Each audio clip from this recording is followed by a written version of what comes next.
안녕하십니까. 부력의 원리 잠수함 만들기를 발표할 김경미입니다. 반갑습니다.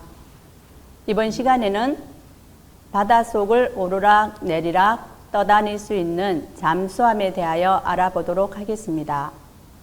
군사용으로 그 역할을 하는 것이 더 큰 것으로 알려져 있는 잠수함.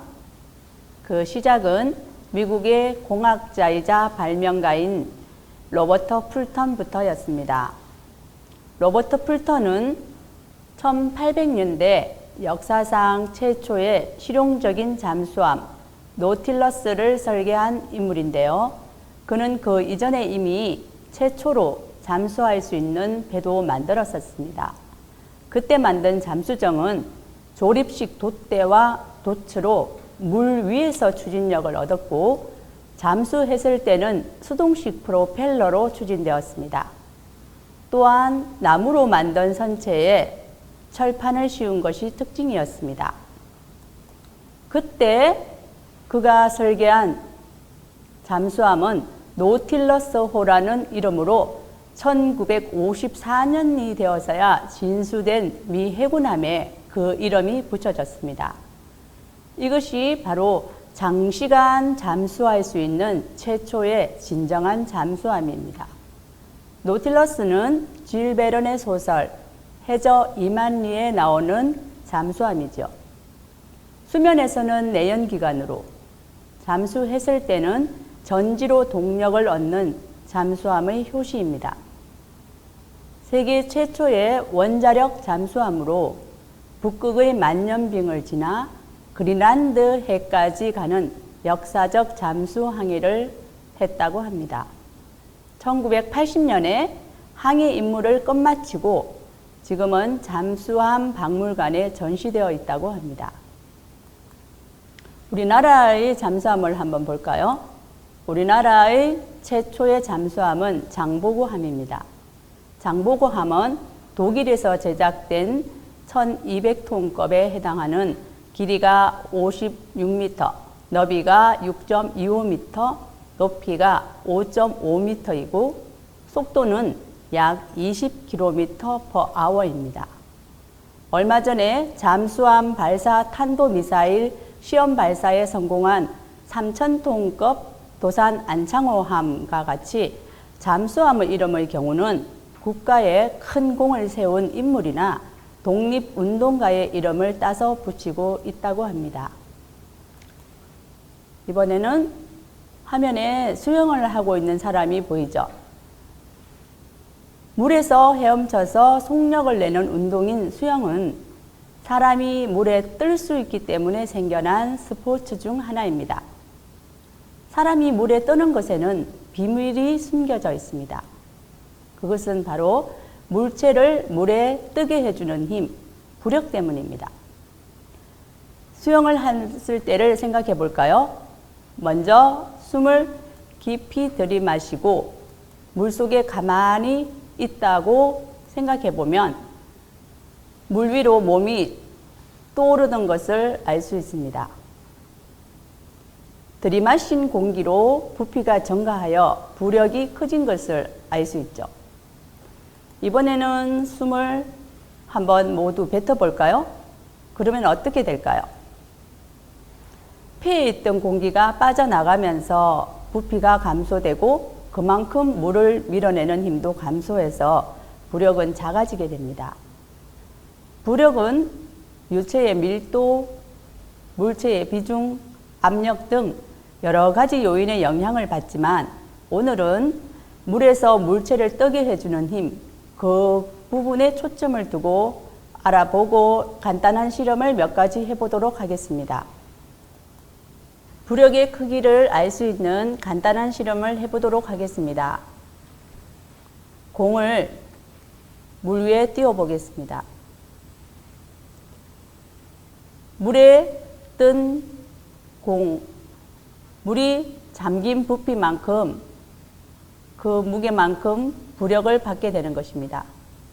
제가 지금 이렇게 떠 있는 스티로폼 공을 이때는 중력과 부력이 같은 크기로 작용합니다. 제가 힘을 더 주어서 중간쯤에 공을 넣어 보겠습니다. 그리고 손을 놓으면 어떻게 될까요? 튀어오르겠죠. 그 튀어오르는 힘이 바로 부력입니다. 이번에는 조금 더 깊이 넣어 볼까요? 다시 손을 떼어 보겠습니다. 차이가 느껴졌나요? 깊이 넣을수록 중력과 반대 방향으로 물 위로 떠오르게 하는 힘, 떠오르려고 하는 그 힘이 바로 부력입니다. 자, 그러면 이번에는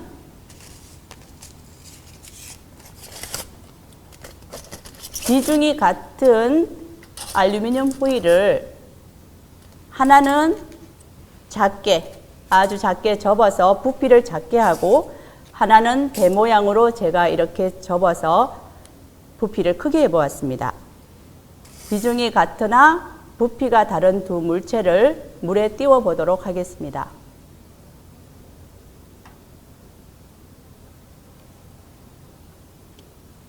어때요? 물에 잠긴 부피가 클수록 부력을 많이 받는다는 것을 알 수 있죠. 부피가 작은 비중이 같은 알루미늄 호일 하나는 가라앉고 하나는 물이 떠받쳐주는 힘, 부력을 받아서 떠있게 되는 것입니다. 그러면 이번에는 또 다른 실험을 한번 해볼까요? 부피는 다 같은 병 3개를 준비했습니다. 이 안에 각각 비중이 다른 물체를 넣어 두었습니다. 편의상 1, 2, 3 표시를 해 두었어요. 물에 한번 띄워 보겠습니다.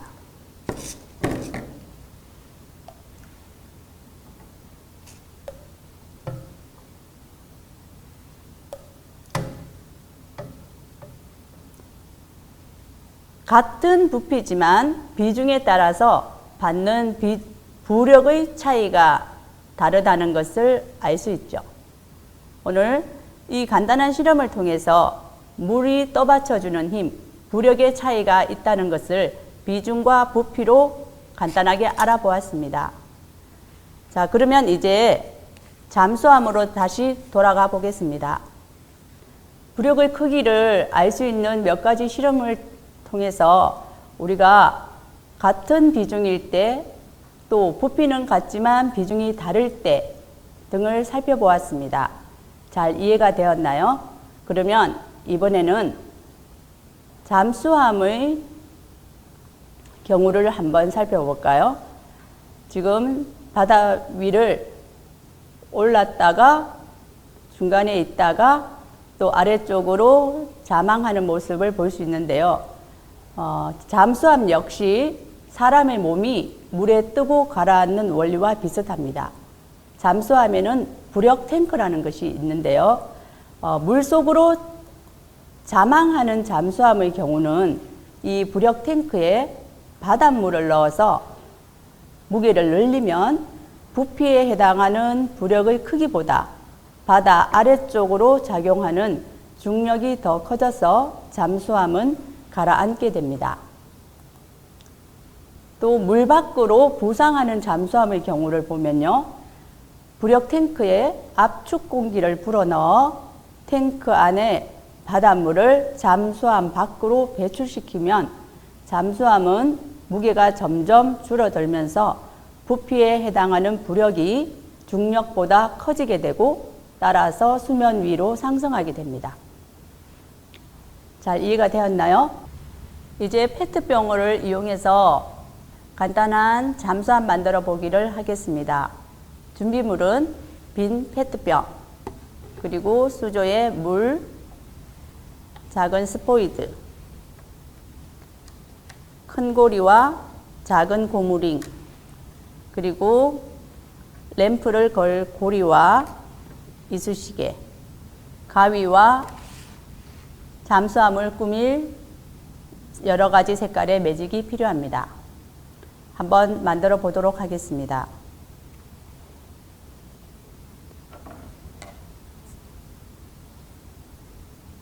스포이드를 적당량으로 끝부분을 잘라줍니다. 잘려진 이 부분으로 물이 들어갔다 나왔다 할 수 있겠죠. 여기에 무게를 조절할 수 있도록 큰 링을 끼우고 흘러내리지 않도록 작은 링도 끼우겠습니다.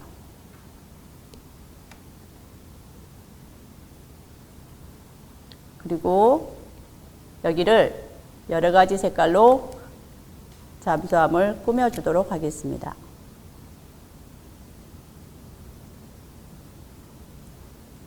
그 다음 이쑤시개를 이용해서 스포이드에 구멍을 내도록 하겠습니다.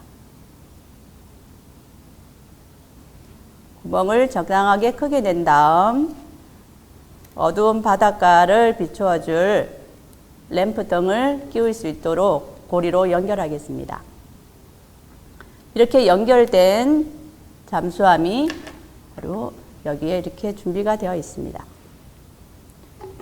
그리고 수조에 물을 태우고 바닷물과 같은 느낌을 주도록 저는 색소를 준비했습니다. 자, 어느새 잠수함 준비는 끝이 났네요. 여기에 잠수함을 담궈 보겠습니다. 뚜껑을 막고, 자, 페트병 바깥에 손의 압력으로 스포이드 안에 물과 공기가 왔다 갔다 빠졌다 채워졌다 하면서 잠수함이 오르락 내리락 하면서 움직이는 것을 관찰할 수 있습니다. 내려볼까요? 올려볼까요? 자, 이러는 사이에 잠수함의 부력 탱크 역할을 하는 스포이드 안에 물과 공기가 가득 차면서 부력을 많이 받고 적게 받고 하면서 잠수함은 움직이게 되는 거죠.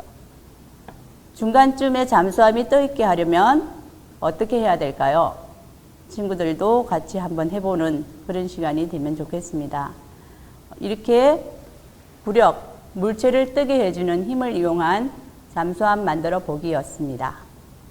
물을 가득 채운 페트병에 잠수함을 손으로 눌렀다가 손을 뗐다가 할 때 오르락 내리락 하는 미니 잠수함을 잘 살펴보았습니다. 실제로 깊은 바닷속은 빛이 들어오지 않아서 아주 깜깜하죠. 불빛을 이용해서 심해 잠수함을 만들어 보았습니다. 물에 뜬 물체는 잠긴 부분의 부피와 같은 물을 밀어내고 밀려난 물의 무게와 같은 부력을 받습니다.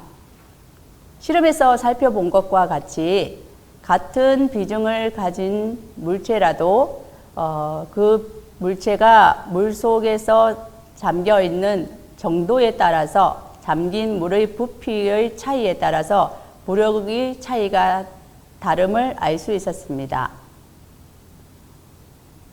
사람과 잠수함 모두 물에 뜨고 가라앉는 것은 바로 부력의 원리 때문인 것을 또한 알 수 있었습니다.